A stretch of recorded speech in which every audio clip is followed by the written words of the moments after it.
ज़ैनब, तुम्हें नौकरी की फिक्र करने की जरूरत नहीं है। यार देखो नसरीन, मैं हर काम करने को तैयार हूँ, चाहे सफाई का ही क्यों ना हो। बस मुझे इंश्योरेंस चाहिए।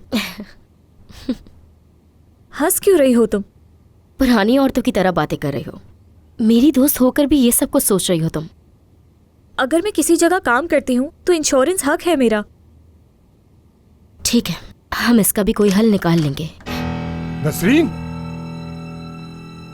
तुम यहाँ पर क्या कर रही हो? हाँ, बाबा, बस ये मुझसे मिलने आई थी यहाँ। हम गैरतमंद लोग हैं, तुम जैसी लड़कियों को यहाँ नहीं देखना चाहता। जो आदमी आपकी बेटी को बीच सड़क पे पीट रहा था, आपने उससे पैसे लिए और आप मुझसे यहाँ गैरत की बात कर रहे हैं। पूरा मोहल्ला तुम्हारी बेहयाइयों का किस्सा दोहरा रहा है। ये बात तो पता होगी, तुम्हारी हिम्मत कैसे हुई मेरे घर में आने की। याद रखना नसरीन कि आज के बाद अगर तुम मेरी बेटी के आस पास भी दिखाई दी तो फिर अंजाम बहुत बुरा होगा तुम्हारे साथ।